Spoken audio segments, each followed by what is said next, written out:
The genesis of this project, this really began for us a long time ago, about 12 years ago, and we were stuck in traffic and we were having a conversation, and we've been working on some other projects, and we were talking about writers and losing their work and finding your work and what happens if you had lost something you had put so much into, what happens if you had found it, and it kind of became this Pandora's box of questions. There's a lot of folklore about writers who have lost manuscripts, and I think as writers you probably all recognize or had a moment where you've lost something that was very important to you.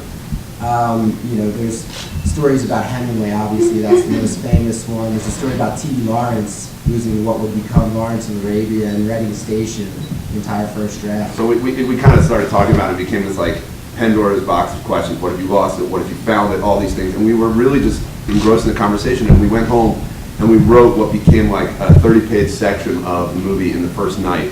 And in 12 years, working on the script and all these things changing around it, that has kind of remained intact to the core of the story. And that actually was the part on the park bench with Jeremy and Bradley, which largely made the same. And when you're young, you think, you're like, oh, 30 pages in one night, of course, and then it never really happens again. So it was quite an experience, but just an experience. Now, I'll circle back to what's already happened to the film at Sundance. I don't want to speak with that. I want you to talk about sort of like, first you got incredible talent for independent film. How did that happen? How did you guys all hook up? Yeah, and like, I mean, the actors that came on this movie, I mean, we feel so lucky and blessed. Bradley, Lee and I have known each other for a long time. And Bradley actually came to like the very first reading, I think, of the movie. Yeah, I was staying on his couch. He moved out to LA before I did. We'd known each other since we were 11 years old. And I saw a reading of it. And I remember I was like in the back row. And I thought, oh, it'd be so amazing to do a reading of this, let alone actually play it. So yeah, it's been quite a journey. It's really incredible. Yeah, with Gabriel Mock read Roy Jansen, and your uncle played Jeremy's role. Yeah. And then Gabriel's father was Quaid. Yeah. Right? Yeah. That's crazy. He actually played Dennis Quaid, which was a weird choice. Yeah. Why didn't you put me in touch? Why didn't you put me in touch with your uncle? You might have taught me a thing or two about how to play it. You never told me that. I don't really think this is the time or place. It was just one after another. Like when the cast started to come together, I mean, I couldn't believe, Lee couldn't believe like how many wonderful actors were supporting the movie, and it was, you know, I think the thing about independent movies in general is like you never have to question. Everyone is there for the right reason, you know, in an independent movie, and I think that just happened. It just became this like momentum of great actors who wanted to be a part of it, and yeah, we felt very, very fortunate for our first film to have this kind of cast, obviously, and yeah, and Brad was a true champion for the film always, and that I think without that kind of support we would not have made it. So Brad is obviously family. So then Dennis, what brought you to it? Well, I got the script, and you know, you get scripts and you come and sit there, and I just picked it up one night when I was actually kind of sleepy. Thought, well, maybe this would be a great way to go to bed. I wound up just reading it really from about the third page on. I just couldn't put it down, and just such an incredible story, such an intricate story that, you know, the pieces of the puzzle all fit. And when you're reading a script, you always look for the thing that is the part that you come across that's going to take you out of the movie because it doesn't really fit, like it's forced upon it. And everything was, like I said, like a puzzle, so perfectly locked together. And these guys had written this story, and being so young as they are, they wrote a story that really kind of, they understood a lot of things beyond their years, and I think it's very universal. And so it was a no-brainer for me. And so we had a conversation. I think I was on the Texas Highway, going in and out of cell reception, and it's just an easy yes to play it. Do you ever question any actors, like if it's a first-time director, is that like a big consideration to just go right off the front? Not when you have a script like this, for sure, especially when it's written by the directors as well. It's they, certainly have a vision of it to begin with, and usually what's on the page is going to be on the screen, and I think they enhanced even more of what they had on the page, the true emotion of the. He's a guy that wanted so desperately, or wants so desperately to be special, I think, and is a little impatient because of what he wants to have occurred in his life hasn't occurred yet, and he feels the pressure of that, and it's what he does when he finds himself in a situation where he can live the life of benefiting from that success without ever having done it. But he falls in, but the beautiful thing about, what makes it different from other movies or another idea that stories in a similar vein is that he really does it without any malice, and he doesn't do it out of, it's not premeditated, so he sort of falls into it. They create this wonderful tapestry that he just sort of falls into. Certainly he's still to blame because he didn't make it, he has to take ownership for what he did, but that was very fascinating. And I also love the reaction to everybody, to what he did by his wife, and by the old man, and by his publisher. Not to spoil anything, but it was an unorthodox way of looking at this story, I thought, which was captivating for me. And he's a very interesting character. I was very, very honored that they wanted me to play this guy. Well, yeah, I mean, I'd also like to say why I did the film, because I didn't Brian and Lee from anybody, and the script was, yes, it was good, it was complicated, it could have been messed up, but Laura Rister had just produced a film called Margin Call, which I'd done, which we showed last year at Sundance. And she'd taken great care of that, and she said, you have to work with these guys, they're fantastic. So it was really thanks to Laura that I came on board. Also, everybody was telling me about Bradley. And, these young guys who sort of are taking over the business, as an old man, you have to try and keep up to date, keep in with them. And at least if you can't be them, you have to try and be in the same shot as them, as one's career sort of descends into the abyss. So it was really Laura and Bradley that got me on board, and I suffered Lee and Brian, and I found them very, very helpful. Glad we could be there to help, Jerry. And for me, it was a question, the hardest thing was to play somebody that old, because of course I'm incredibly young. At the moment I have a beard because I'm about to play someone who's also old. But it was a great stretch, and I hope it's a stretch that doesn't fall upon the eye when you watch it. But I'm playing this guy whose life had sort of peaked when he wrote the script and then lost it, and who had lived on through that, having had his writing spirit sort of deballed in a way, and he never wrote anything again, I suppose, fearful that he'd lose that. But it was great to work with Bradley. He was very good. I'm shocked to say. And made it an absolute joy. And of course it didn't meet anybody else. And was there for half an hour, I think, when we were shooting.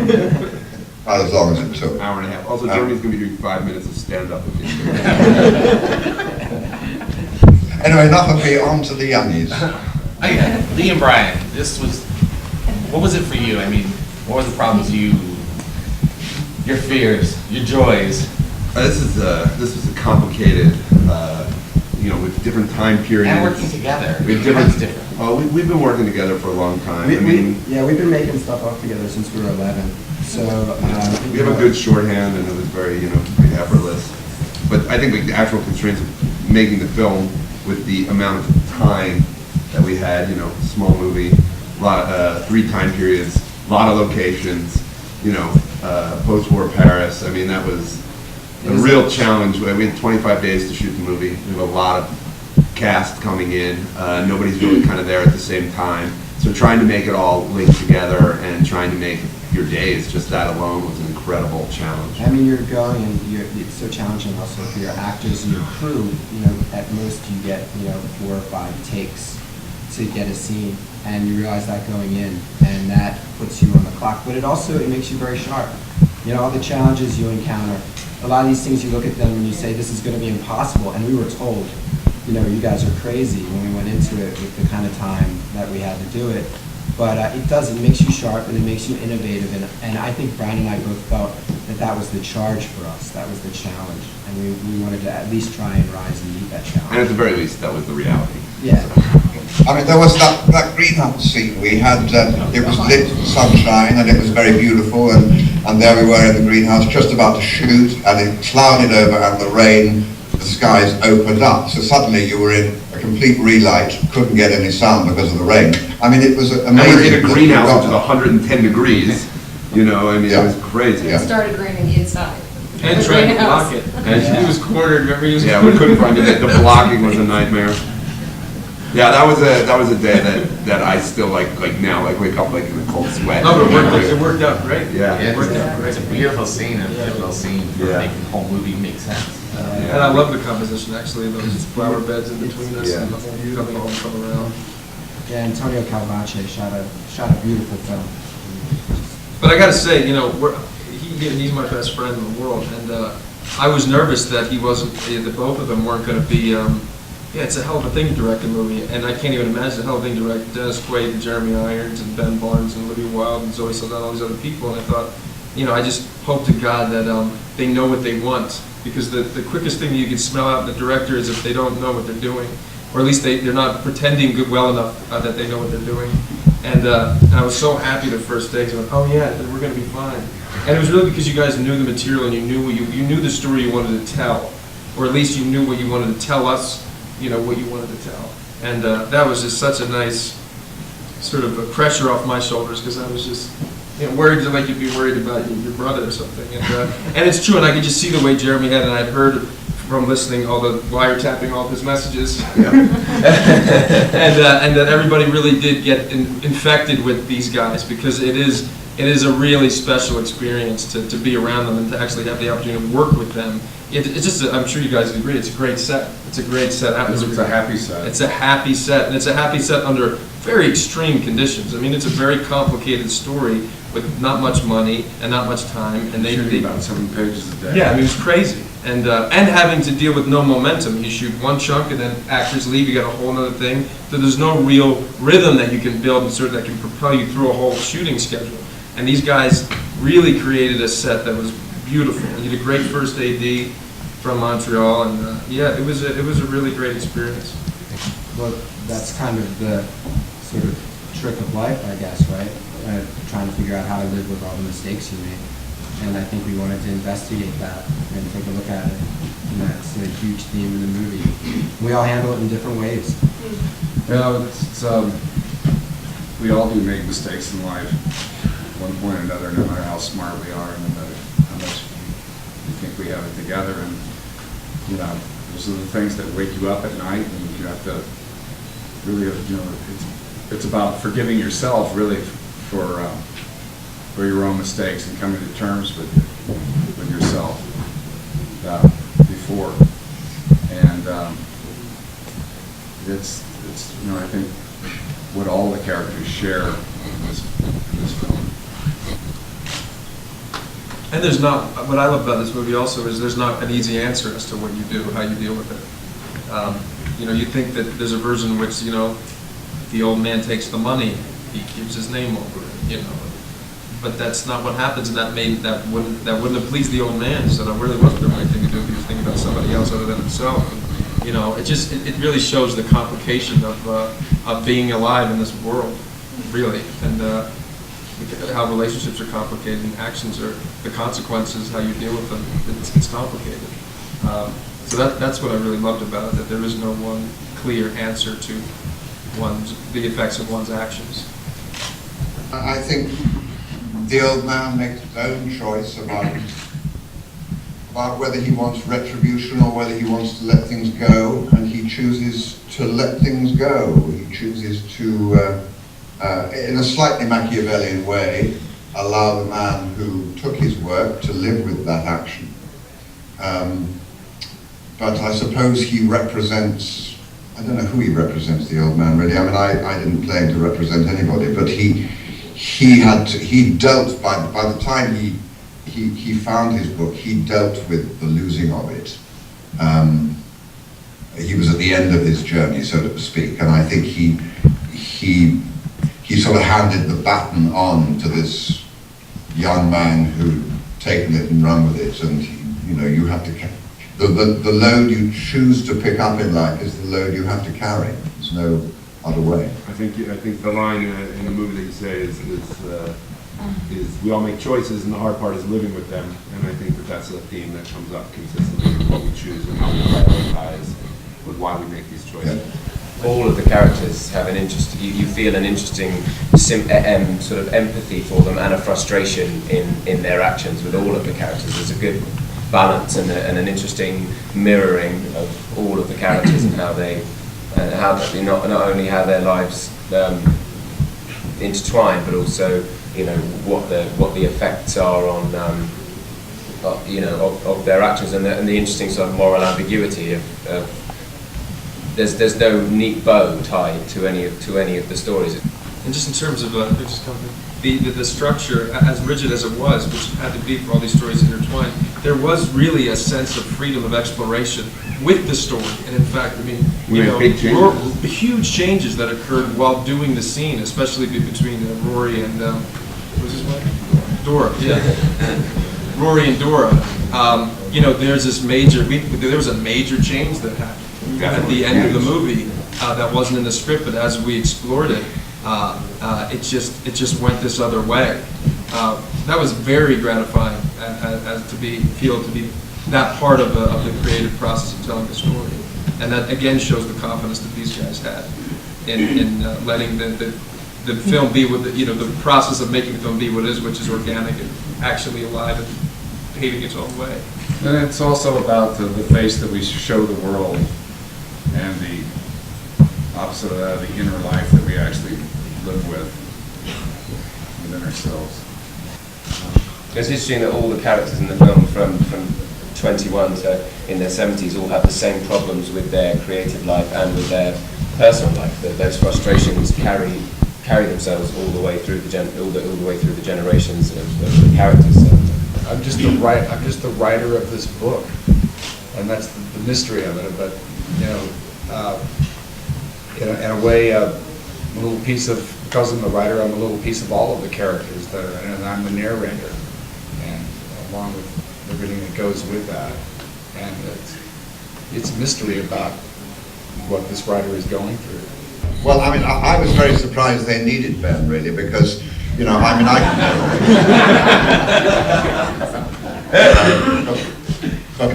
I thought time restraints, so it's probably better to get someone else to play me when I'm young. And when I saw the movie, I was just delighted that he had somehow a lot of the sort of mannerisms that I had, I could believe it, because it is a tough one in movies to get that right, if you have to split a character between two.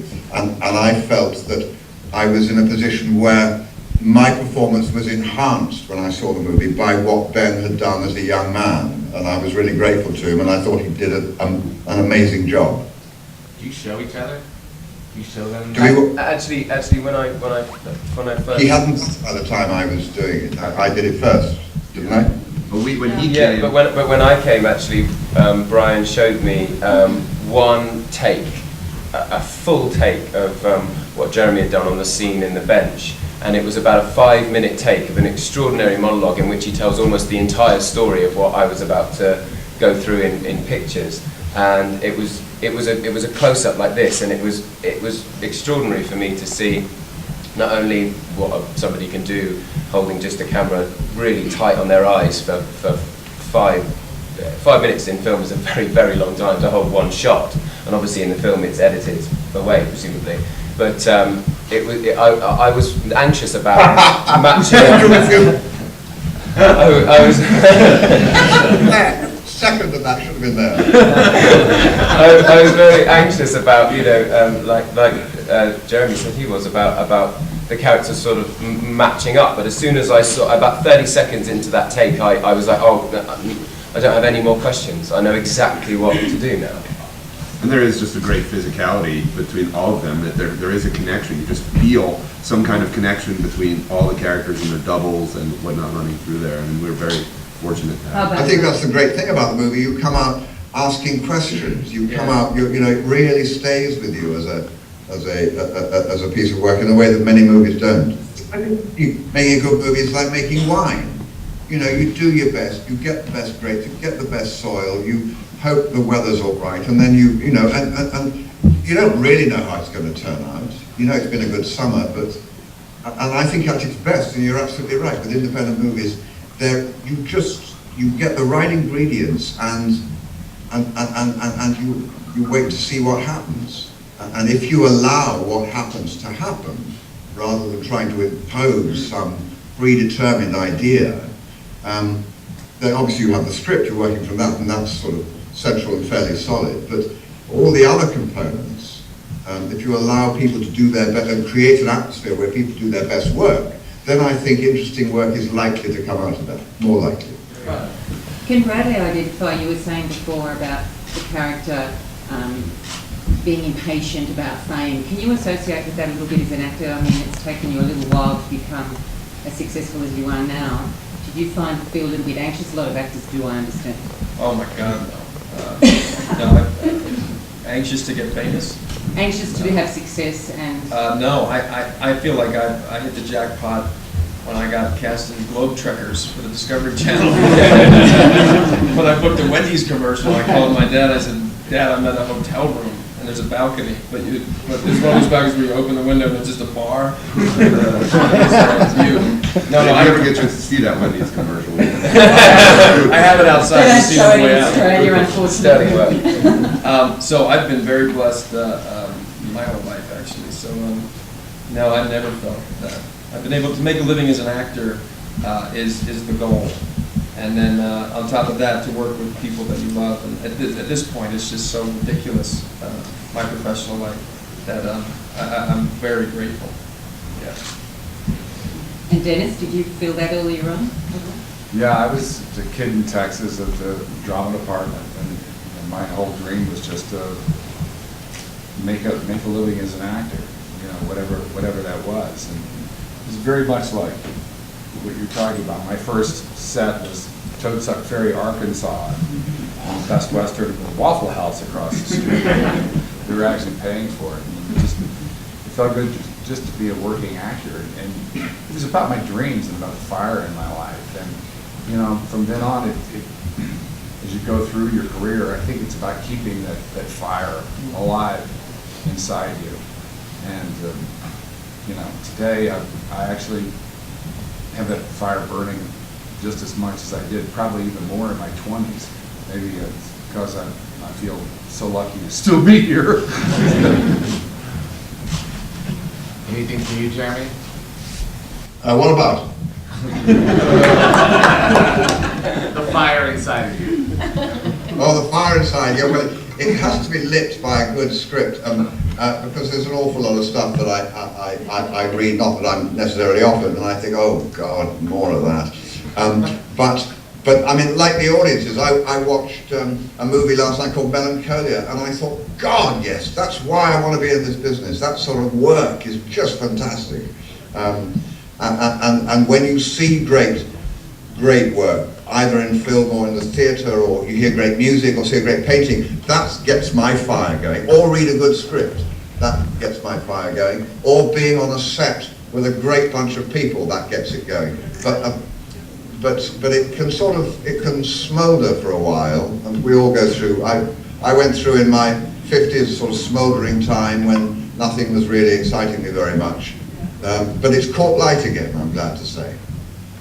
I think we're wrapping That's the end. this up.